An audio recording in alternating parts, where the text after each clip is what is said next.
Good morning friends. Metro इन दिनों film आज ही release हो रही है। दोस्तों, मैंने इसे कल ही देखी। बहुत अच्छी फिल्म है, बहुत अच्छी फिल्म है।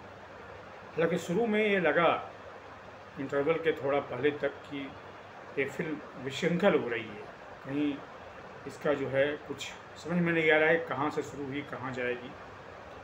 लेकिन इंटरवल के ठीक पहले ये थोड़ी जिसको करते हैं इसमें तारतम्यता आने लगी, और इंटरवल के बाद तो ये जो है सो गजब की फिल्म है। और अनुराग बसु आप जानते हैं एक बहुत ही मशहूर फिल्मकार हैं हमारे दौर के। कई फिल्में उन्होंने बनाई हैं, बहुत अच्छी लगी हैं मुझे, आपको भी अच्छी लगी होंगी, सबको अच्छी लगी हैं क्योंकि वो सफल फिल्में रही हैं। 2007 में उन्होंने लाइफ इन मेट्रो फिल्म बनाई थी, जो उसी का ये सीक्वल एक तरीके से है, मेट्रो इन दिनों। बर्फी उनकी फिल्म बहुत चर्चित रही थी, बहुत अच्छी कमाई की थी। जग्गा जासूस भी उनकी फिल्म थी, हालांकि वो बहुत चल नहीं पाई, लेकिन फिल्म कुछ मामलों में अच्छी थी।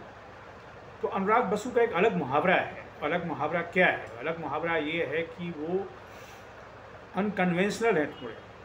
और हालांकि उनकी दोनों तरह की फिल्में हैं, जिसमें एक कोई नायक होता है, नायिका होती है, एक और ऐसी भी फिल्में होती हैं, और जैसे कि मेट्रो वाली ये जो फिल्में हैं जिसमें कोई एक सेंट्रल कहानी नहीं होती, एक सेंट्रल लेकिन एक इमोशन होता है, एक केंद्रीय इमोशन होता है। तो वही मेट्रो इन दिनों जो फिल्म है उसमें कई किरदार हैं, अलग अलग रोल में हैं। इसमें अनुपम खेर भी हैं, नीना गुप्ता भी हैं, आदित्य राय कपूर भी हैं, पंकज त्रिपाठी भी हैं, कोंकणा सेन शर्मा भी हैं, और भी हैं, बहुत सारे किरदार हैं इसमें। सारा अली खान भी हैं। पर एक कोई एक सेंट्रलिटी नहीं है इसमें। कहानियाँ, कई कपल हैं, उनके आपस में नहीं बन रहे हैं, उनके रिश्ते में तनाव है, टेंशन है, पति पत्नी हैं। तो पंकज त्रिपाठी और कोंकणा सेन शर्मा का कैरेक्टर है। पति हलाका कहता है बार बार कि मैं तो जो हूँ वो वफादार हूँ, लेकिन दरअसल अपनी सोच में वफादार नहीं, कर्म में वफादार नहीं है। वफादार कर्म में वो जिसको कहते हैं गैर वफादार नहीं है, लेकिन सोच में है। तो वो कैसे टेंशन आ जाता है। तो ये जो फिल्म है दोस्तों, ये ऐसे लोगों की जो इसमें युवा भी हैं, वृद्ध भी हैं, बहुत जिसको कहते हैं टीन एज भी हैं, मतलब 13-14 साल के जो लड़के लड़कियां हैं, उनके क्या इमोशनल प्रॉब्लम है।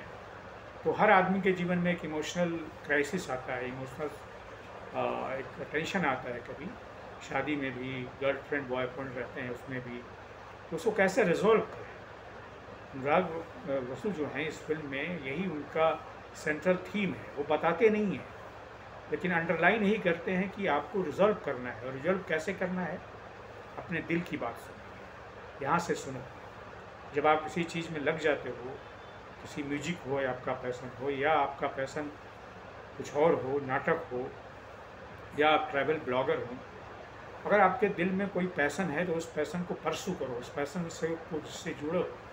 ये मत सोचो कि दूसरे लोग क्या कह रहे हैं। तो ये जो उसकी फिल्म है, और कैसे एक दूसरे को स्पेस दें। पति पत्नी सालों साथ रहते हैं, 20 साल 50 साल भी, लेकिन एक दूसरे को स्पेस नहीं देते हैं। तो वो स्पेस देना भी ये फिल्म दिखाती है।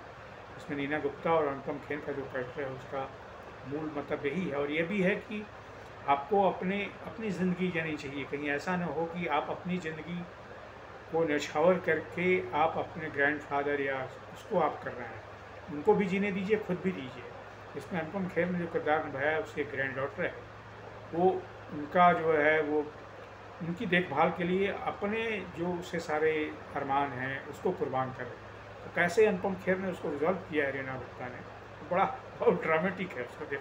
तो वो अलग से बहुत ज़बरदस्त सीन है कि कैसे आप ड्रामा करते हैं अपने लाइफ में कि आपके जो ग्रैंड चाइल्ड है तो कहीं ऐसा ना हो कि आप ही के तीमारदारी में फंस के रह जाए, और अपने जो उसके पैसन है, अपने जो इमोशन है, वो अपने जो ड्रीम है उसको कहीं तबाह ना दे। तो ये है। इसमें आदित्य राय कपूर भी बहुत अच्छे हैं, बड़ा उनका बिंदास कैरेक्टर है, और बड़ी अजीबोगरीब भाषा, लेकिन मजाकिया है, बहुत मजाकिया कैरेक्टर है आदित्य राय का। पंकज त्रिपाठी, वाह क्या गजब है। कोंकणा सेन शर्मा, वो भी अपने हैं। मतलब सारे जो कैरेक्टर हैं जितने भी हैं इसमें, वो बहुत प्रभावित करते हैं। तो ये जो मैं कह रहा था कि जो अनुराग बसु हैं, ये अलग अलग लगने वाले या अलग अलग जुड़े लोग जो एक दूसरे से जुड़े भी हो सकते हैं, नहीं भी जुड़े हो सकते हैं, उनके इमोशंस को कैसे ये किया जाए, मतलब एक लाइन में लाया जाए, कैसे उनमें इमोशनल जो क्राइसिस आ गई है उससे कैसे रिजॉल्व किया जाए, इसकी ये फिल्म है। और म्यूजिक तो आप जानते हैं बहुत गजब एस्पेक्ट है अनुराग बसु का। तो पूरी फिल्म म्यूजिकल बना देते हैं। जग्गा जासूस जो फिल्म बनाई थी उन्होंने, उसमें डायलॉग भी हैं वो म्यूजिकल में थे, इसमें भी म्यूजिकल है। इसमें प्रीतम जो हैं कभी स्क्रीन पर भी आ जाते हैं और वो गाते हुए बहुत सारी जो समस्याएं हमारी की, सब्जी भी काटने से लेकर के सब कुछ करके वो खाने की क्या खाएं उसको लेकर के म्यूजिकल रिदम में जो डायलॉग हैं वो कई जगह म्यूजिकल रिदम में पेश किए गए हैं। तो म्यूजिक बड़ा ज़बरदस्त जिसको कहते हैं एस्पेक्ट होता है अनुराग बसु का। और ये भी उसमें जो है सो गजब मतलब बहुत ही पावरफुल और बहुत ही सो कहते हैं कि दिल को छूने वाला जो म्यूजिकल एस्पेक्ट है, जिसमें गाने उस तरह से नहीं है जैसे फिल्मों में होते हैं अलग से। ये जीवन उनके जो गाने होते हैं, उनका जो म्यूजिकल स्कोर होता है वो हमारे दैनंदिन जीवन से उठाए गए होते हैं। तो इस तरह से ये फिल्म दोस्तों मेट्रो इन दिनों बहुत ही पावरफुल है, एक्टिंग भी है, सिनेमाटोग्राफी बहुत अच्छी है, डायरेक्शन बहुत अच्छा है, कहानी बहुत अच्छी है।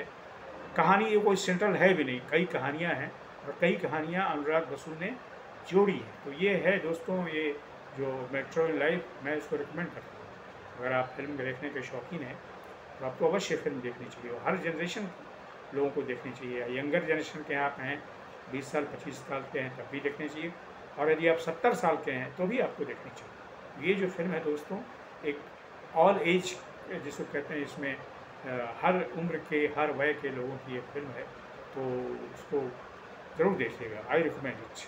आज के वीडियो में दोस्तों इतना ही। आपसे निवेदन है कि मेरे इस यूट्यूब चैनल को सब्सक्राइब करें, लाइक करें और इस पर अपने कमेंट भी लिखें। Thank you very much.